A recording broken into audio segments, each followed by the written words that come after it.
Why are we constantly chasing realism? When Elden Ring came out a couple of years ago, I gave it a try, and for some reason, it reminded me of a game from my childhood that is etched in my memory. The game was The Lord of the Rings: Return of the King. It came out in 2003, and what stuck in my head was how impressed I was with the graphics of it and how lifelike everything looked. So, naturally, I went and installed the game again.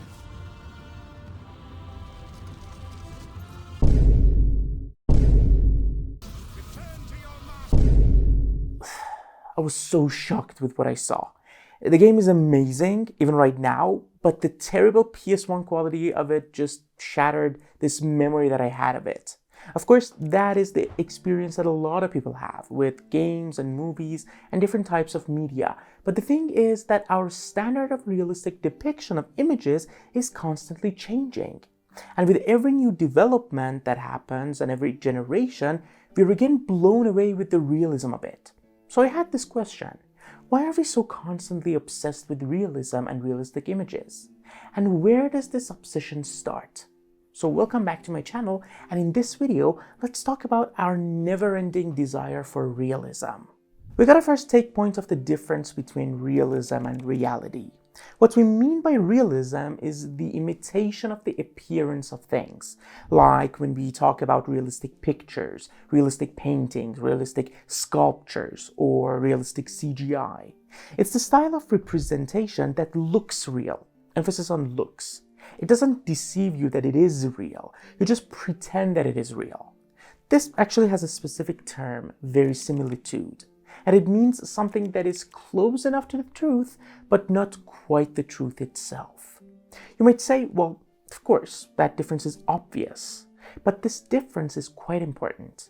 When you're looking at a realistic painting, a part of your appreciation towards that painting is because of the fact that you know it isn't real. The same appreciation that you might not have when you see a snapshot photo of something, because we usually see photos as the reality, but realistic paintings as imitations of the reality. Or when we are watching a body horror movie like The Substance, we have a mix of disgust and horror, but mixed with appreciation and maybe a little bit of pleasure because of our knowledge that it's not real, it's just realistic. Or an interesting example that comes to mind is when you're having a nightmare and in it you've forgotten to wear pants to school. You're super stressed, but then when you're asleep, you remember that it's just a dream. And so the stress immediately goes away and you take a back seat in your dream just watching things unfold.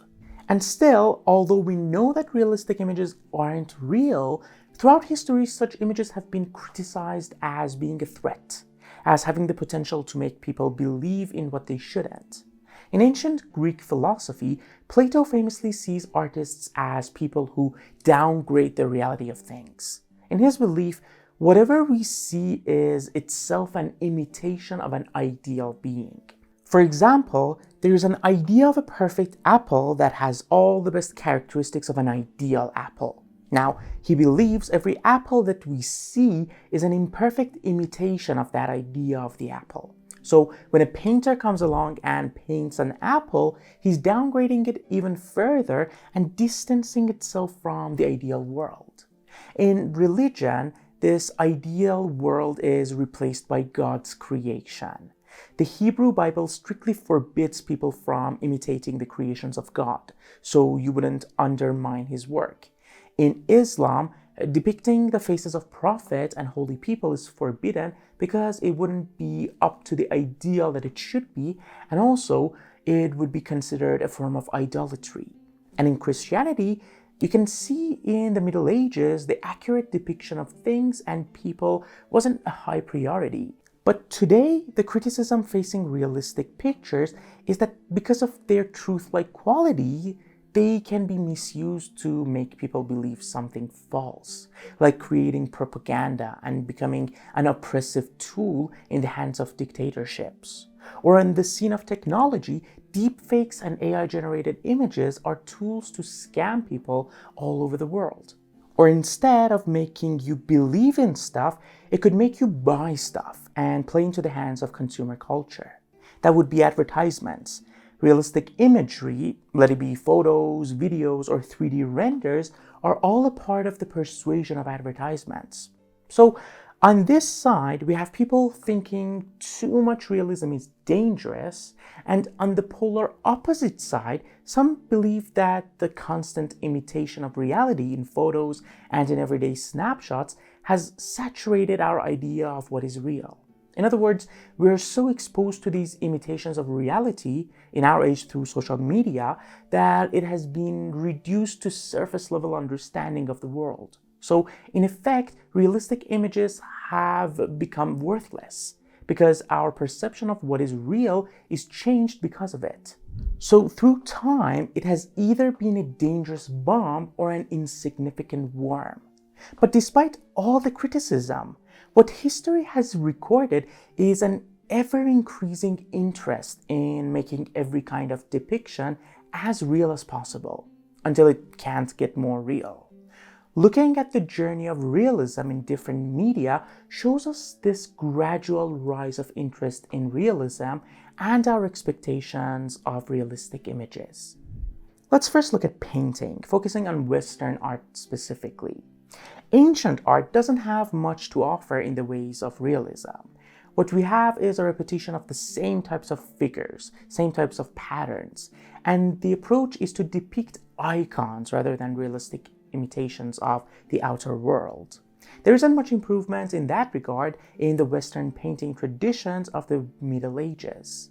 Faces and figures are still generic, and identities of the depicted people are mostly given with a name tag above their head rather than being able to recognize them. But in the Renaissance, with the rise of humanism, realistic depictions of figures and scenes started to take root, with Giotto being regarded mostly as the first artist who introduced more realism into his paintings. In the era of High Renaissance, with the advancement of mathematics and the development of perspective, scenes started to be painted much more realistically. It's in this time that paintings start acting like a window that lets the viewer see what's happening in a scene. And the thing is that the art scene of the Renaissance was a marketplace filled with competition. Once realism became the hype and the rich people and the patrons started to like realism and started to pay for realism in their commissions, as an artist, you either had to adapt to the need or accept defeat. So, to answer the call of realism, artists started studying anatomy, geometry, and perspective. They also developed new techniques of painting that would allow for more realistic depictions, like chiaroscuro, painting highlights and shadows, and sfumato, blending light and shadow to imitate subtle change of depth. So in general, the metric for a good painting is now this: the more realistic, the better. The same insistence on realism developed more and more during the Baroque era into the 18th century. But in the 19th century, new modern styles of painting developed that got away from realism further and further. There was no need for that anymore. Why is that? Because a new medium had developed that could achieve levels of realism that painting could only dream of. Enters photography. Photography was created in a time that the demand for realistic depictions was at an all-time high. So with the invention of photography, painting quickly lost its place as a tool for realism, because in a way, photos aren't the recreation of nature. They are nature reproduced. Our Lord and Savior Edgar Allan Poe famously says, "If we examine a work of art by means of a powerful microscope, all traces of resemblance to nature disappear. But the closest scrutiny of the photographic drawing discloses only a more accurate truth, a more perfect identity." And photography, ever since its creation in the 18th century, has never stopped improving. In the case of photography, that means becoming more and more realistic. The goal has always been to make images sharper, with more detail, higher dynamic range, huge numbers of megapixels. all to be able to capture more detail. I talked a lot about the concept of truth in photography in another video. I'll link it here. Check it out if you like. The same technology with the same standards was developed in film and motion picture. So now we have IMAX film and huge cinema cameras that can shoot the peach fuzz on the actors' faces. Talking about peach fuzz, computer graphics is another medium that has constantly moved towards realism. From the 2D depictions in early times of video games to the age of triangular Lara Croft, and now the standard for graphics is being changed generation by generation. And now the new shiny toy that we use is, of course, AI image generators. Just a week before recording this video, Midjourney introduced their 7th generation of AI image generators, and they boast about its ability to make realistic faces and scenes. And the new standards keep redefining the definition of realistic in our minds. The reaction that we have right now to the incredible realm of games and CGI is the same reaction we had to games 20 years ago. It seems so bizarre that I saw this Lord of the Rings game as ultra real, but that was the peak of our expectation back then. And it's the same reaction that some guy had in the 17th century when looking at Caravaggio's work for the first time. They would be in awe, struck by the realism of it, the most realistic thing they've seen. The same reaction as someone watching Giotto for the first time 400 years prior, still the most realistic thing they'd seen. So we can see that our expectations of realism have been trained from hundreds of years ago until now, and the bar keeps rising and the demand stays the same. But there are some underlying reasons for that we can point out. Imagine two cases, a normal English sentence and a mathematical equation. If I ask you, is this math equation correct? There's a big chance that you're not going to have an easy time determining that if you don't have a background in math. But if I ask you, is this sentence correct? You're immediately going to notice the mistake in it. And the reason for that difference is clear. You have grown up with the language.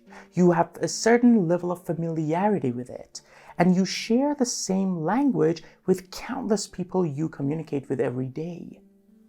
Realistic images are exactly like that.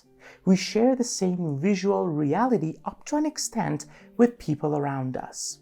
So we can change the example to this. Realistic images are much easier for us to judge and compare. It's easier to say if a realistic image is good enough. That means if it is up to our expectations of realism.